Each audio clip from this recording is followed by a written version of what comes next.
आप देख रहे हैं न्यूज़ 24 एक्सप्रेस और अभी हम हैं दमोह विधानसभा में और मेरे साथ है दमोह विधानसभा से ही बुंदेलखंड की बेटी चाहत पांडे। जी हाँ, चाहत पांडे जिन्हें आप पहले काफ़ी टीवी सीरियल्स में देख चुके हैं और जो इस बार दमोह विधानसभा से प्रत्याशी के रूप में आप पार्टी की ओर से खड़ी हुई हैं।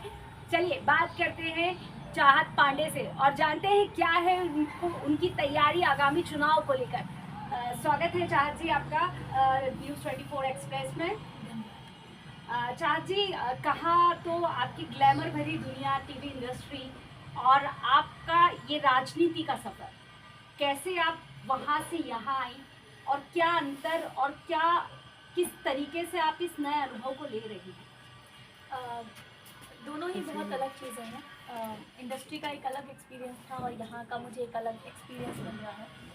और मैं इंडस्ट्री में काम कर रही थी 7-8 साल। जब मैंने काम कर लिया उसके बाद अब मुझे लगा कि नहीं, अब मुझे अपनी जन्मभूमि के लिए, जो दमोह है मेरी जन्मभूमि, उसके लिए भी मेरे कुछ फ़र्ज़ हैं, कुछ कर्तव्य हैं, उन्हें निभाना है।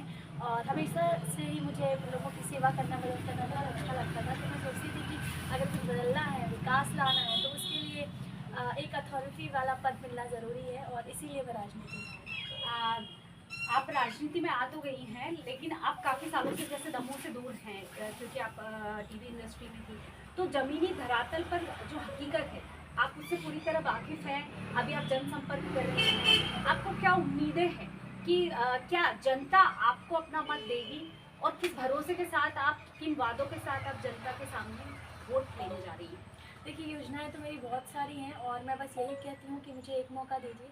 क्योंकि अभी मैं जब जा रही हूँ गांव-गांव जनसंपर्क कर रही हूँ, तो गाँव की हालत बहुत ज़्यादा ख़राब है। कितने गाँव में पानी नहीं आता है, कितने गाँव में बिजली के लंबे-लंबे पावर कट लगते हैं, किसानों की ढेर सारी समस्याएं हैं, तो सड़कें नहीं बनी हैं, नालियों की तो जो बेसिक चीज़ें हैं वही सही नहीं हैं गाँव वालों को जो मिलनी चाहिए। तो मैं बेसिक चीज़ों पे ही पहले काम करूँगी। और जनता भी जानती है, पहचानती है, अब अच्छे से समझदार है हमारी जनता। वो भी देख रही है कि इतने साल जब हमने दूसरी पार्टियों को मौका दिया है और उसके बाद भी स्थिति इतनी ख़राब है, तो अब हमें बदलाव लाना चाहिए। तो जनता खुद कहती है कि अब बदलाव ज़रूरी है। जैसा आपने बताया कि आप सेवा करना चाहती थी, इसलिए आप राजनीति में अग्रसर हुई ताकि आपको एक पावर मिल सके, लेकिन आप पार्टी ही क्यों? आप पार्टी इसीलिए क्योंकि केजरीवाल जी हैं जो, उनकी विचारधारा से मैं बहुत ज़्यादा प्रभावित हूँ। और आम आदमी पार्टी अपने काम से जानी जाती है। दिल्ली में, पंजाब में जैसा काम किया है उसका चेहरा देश भर में है, विदेशों तक है, क्योंकि इतना अच्छा काम कर रही है। और आम आदमी पार्टी की कथनी और करनी में कोई फ़र्क नहीं होता, वो जो कहती है वो करके दिखाती है। इसीलिए मैंने आम आदमी पार्टी को। अच्छा, आप राजनीति में हैं नई खिलाड़ी और आपके विपक्ष में कांग्रेस और भाजपा के दिग्गज नेता हैं, सिटिंग एमएलए हैं अभी कांग्रेस के, और जयंत मलैया जी जो पूर्व वित्त मंत्री भी रह चुके हैं।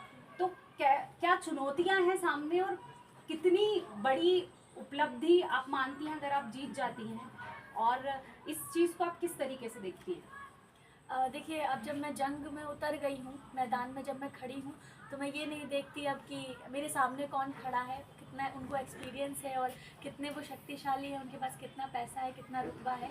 अब बस मैं उतर गई हूँ, तो अब मुझे ईमानदारी और मेहनत से ये जंग लड़नी है। और अगर दमोह वासियों का आशीर्वाद मिला, वोट रूपी और प्यार मिला, तो जनता, जैसा कि अभी मैं अनुभव कर रही हूँ, लोग बदलाव चाहते हैं, लोग मेरे साथ हैं। तो भगवान की अगर मर्ज़ी हुई, अगर लिखा होगा तो ज़रूर जीत जाएंगे। तो आपको लगता है कि आप ये जो राजनीति के धुरंधर लोग, दिग्गज लोग हैं, उनके आगे आप टिक पाएंगी, और अगर आप आ जाती हैं तो आप राजनीति भी उतनी ही दक्षता के साथ खेल पाएंगी?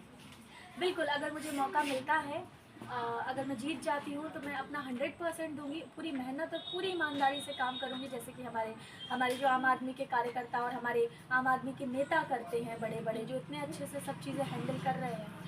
तो ज़रूर मैं अपनी पूरी कोशिश करूँगी और मुझे अपने ऊपर पूरा भरोसा है कि मैं ये कर पाऊँगी। आप पार्टी ने चाहत पांडे को ही क्यों चुना? सिर्फ इसलिए क्योंकि वो लोकप्रिय है, टीवी कलाकार है, रोज लोगों के घरों पर चाहत पांडे को देखा जाता है और उनकी लोकप्रियता बनाने की कोशिश की गई है, कहीं ना कहीं आपको ऐसा नहीं लग रहा? देखिए, मुझे ऐसा लगता है कि पार्टी ने मुझे इसीलिए चुना क्योंकि उनमें मतलब उन लोगों ने मुझ में कुछ बात ऐसी देखी होगी ज़रूर, इसके अलावा भी